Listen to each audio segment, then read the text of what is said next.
Welcome, folks, to our January meeting here at Ken Wolf's house in, is this Potomac or Rockville? It's Potomac. Potomac. Ken is a member of the DC Hi-Fi group and also is represents a rep for SOTA turntables. Actually, I work for SOTA, so I'm not an independent rep. Okay. And we're going to have a demo today of the new, which model is it? The new Quay. The Quay. And the new Nova. The new Nova turntables. And a 1981 Sapphire. 1981 Sapphire as well. So our members will have a chance to listen to each one of them. So anyway, welcome to the meeting. I appreciate everybody showing up after a little bit of a snowstorm yesterday. So far this year, we've got a lot of stuff scheduled, and we're starting to ramp up even in between the COVID or whatever. We're keeping our live meetings going, and we're masking up and do everything to stay safe. So starting with this meeting for January, I wanted to bring up a few housekeeping things for the DC Hi-Fi group. As you've read in the newsletter, we're adding a few new features this year, including we're going to be doing some member home auditions for the folks who want to allow members to come in and listen to their systems and try them out. So that's going to be new for this year. And then also we're adding something that's sort of the equal of the vinyl nights is the bit parade, as I call it. We're going to be playing various iterations of significant albums, CDs, high-res downloads, SACDs, and DVD audios of certain recordings. Some of them will be popular, some of them will be kind of eclectic and everything. The first one is in February. If the 19th is a Saturday, we're going to be doing the Leonard Bernstein Mahler's Fifth, the multi-channel version that was done by Analog Productions. So that's coming up. Also, Chris Barker, he's coming to the 3 o'clock session, but he wanted to ask people if they would be interested in doing what he called kind of gadget sharing, and then sharing your comments up on the DC Hi-Fi Group website, as far as mostly like DACs and preamps and headphone amps and things like that we could move around easy. So we're going to talk about that. So hopefully we can get some people interested in that, and then we'll just pass it around, keep it for a week or two, and then write it up on the website. We're going to create a special portal for that. Let's see, what else? The vinyl extravaganza, my working title is, we're working to try to get that in June. Early June. Right now, because we have a tie-in to the place in Garrett Park, Town Hall or whatever, so we're trying to establish a date for that, hopefully for June, so we can get that. So this is going to be kind of like the yard sale or the audio, the sale we do in the fall, but this is going to be vinyl only, and we're going to invite members to get a discount if they want to come in and sell tables, but sell stuff from their tables, but we're also going to invite members of the public. I've already got 5 people who are just people on the outside. They'll pay the full price to get a table. We'll try to jam in about 35 tables, and then I've also got 3 or 4 dealers already interested in doing it. So that would be our vinyl event. So hopefully we can pull that off. In Montgomery County, it depends sometimes, where the COVID thing is on what they'll allow in big group settings and that sort of thing. Hopefully it should be okay. Well, it's the kind of stuff. Chris got the idea because he likes to do a lot of that budget kind of stuff, and good value and that sort of thing. So I told him, I said, well, I think it's a good idea, but I said I don't think maybe small speakers, but I don't think people will want to be lugging around the new big BMWs and stuff like that. Right. Maybe they would or whatever if we got a chance to do, but I doubt. So I'm sure it's going to be mostly the kind of widget stuff he's always talking about. Yeah, headphones, headphone amps, DACs, that sort of thing. So, and then moving forward, we're going to meet every month. However many people come out. We're only going to do the Zoom stuff and the meet for guests that are off-site. They can't come in. Tom Jung says now he can do it in March. So that's going to be, and then there's a couple other guys.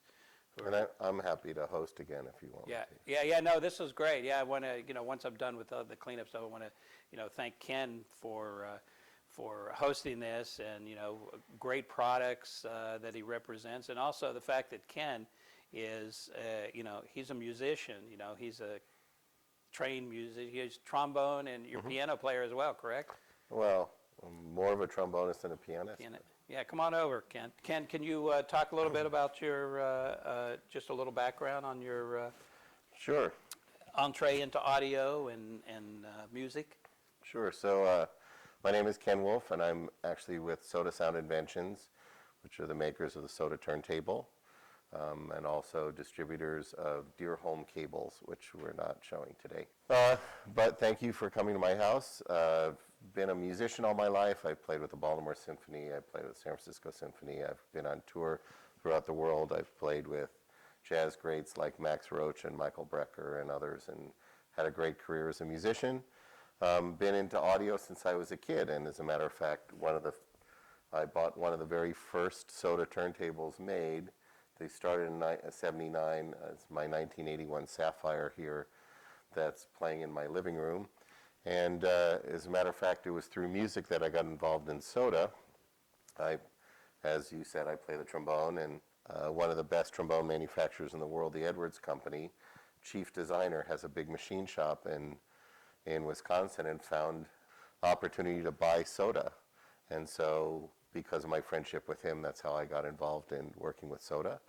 SOTA is a completely new company with old, I guess, heritage ties.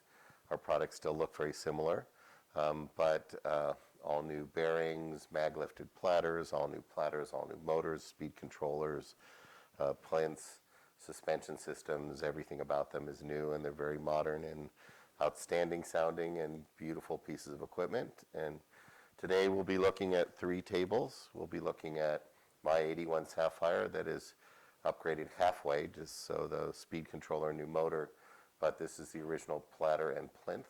And then our brand new SOTA Quay or Quasar, we're not 100% sure what the new name is going to be, but that is going to be a table at $26.95 without arm and cartridge, which has new hand-polished and lapped-in bearings and titanium shaft and a sapphire thrust plate, which is now in all of our entry-level tables. This is the top of that series of unsuspended tables, and it has a speed controller with it, which is very unusual for that price range. It's an outstanding sounding table and a nice thick acrylic platter, a 3-phase motor. And then we'll be listening to the new Nova vacuum with the Eclipse speed package, which includes the speed controller and the Roadrunner, I guess, tachometer system or whatever we call it, that has a maglev platter in it, and the platter is made from Delrin. It has our unique vacuum system, and it has a new sandwiched Delrin and aluminum armboard and a billet aluminum connection between the bearing and the soundboard, cut out of a big thick piece of aluminum now. It's no longer, and that's totally new for us. The table is an outstanding sounding table. Have some other exciting things happening in the future. I think you're going to see us developing our own arms, and also a couple of options on the phono preamp side. And we are developing a new state-of-the-art table, which will be somewhere, I think, in the $65,000 range, but it's going to be quite a feat. And that's pretty much to see what we can learn at the no money spared expense level, and see how that trickles down to the other. The platter actually goes, I believe, through 21 different materials or something like that. I'm not sure. All of that can change tomorrow. It can end up being one, but who knows? It's in design. And so thank you very much. Also like to give a little plug for Potomac Pizza here, who served us today, because they're right across the street. It's a local business, and I appreciate that you patronize them. Yep. And thank you for coming. Welcome to my home. Can we bring John Archer from Command Right, Performance? so our local SOTA dealer is John Archer, and he's with Command Performance AV, and I'm going to hand him my microphone. Well, good afternoon. I'm John Archer with Command Performance. We're one of the high-end audio dealers in the D.C. area. We're based in Falls Church, Virginia, and we're very proud to represent SOTA turntables. We like to feel we're one of the best destinations for turntables and all things analog. We've got the largest variety of turntables on active display every day, and so whether it's a SOTA turntable or any of the related things, whether it's, say, a Kuzma tone arm or an Origin Live tone arm or grams. We represent all of those marks as well, cartridges, pretty much whatever you name it. And we've been very thrilled with the new direction SOTA's gone. You know, it retains that classic American turntable look on the outside, but as Ken said, they've been completely renovated on the inside, and they're some of the most precise turntables that we've come across, especially in terms of speed, stability, and isolation from the elements. You can literally rap on the top of the plinth and you'll hear next to nothing come out of the cartridge. So we appreciate this opportunity to support SOTA and to be here and answer questions on whether it's SOTA or anything else analog related. John, the besides newer models or whatever, but you're maintaining also the classic lineup, right, with the original, like Comet, Moonbeam, and all Yep. those as well. Those So, have all been updated. right, and those have been updated though, Models, so performance has been enhanced as well. Right. Yeah. Yeah, every cable down to the Moonbeam now is a sapphire thrust plate, Mm-hmm. and titanium shaft, and newer motors, everything is. Yeah, we have on display at the shop the Comet, which is just around $1,800 with a Rega tone arm, but without a with a cartridge, it's a little over $2,000. Really depends on what cartridge you get with it. But that one sold very well. The wood finishes are second to none on the SOTA tables, whether you get a cherry or the traditional or the old walnut. Well, for wood turntables, that's definitely been the preferred choices, you know, walnut and cherry, and generally speaking. But we have that on display at the store, and we also have the sapphire turntable, which is kind of the little brother to the Nova, which we're going to be looking at downstairs. Similar idea, just doesn't have the vacuum pump option, and there's a couple other differences between that and the Nova, but it's a tremendous value at about $3,500 without arm, and again, everything being made particularly in the U.S., those price points are particularly impressive. All right, thanks, John, appreciate it. My So we're going to pleasure. be heading downstairs to the listening room, and later on in the meeting, we'll be doing some drawings and giveaways for various media, high-res records, and that sort of thing. So appreciate everybody participating in the meeting. Thank you.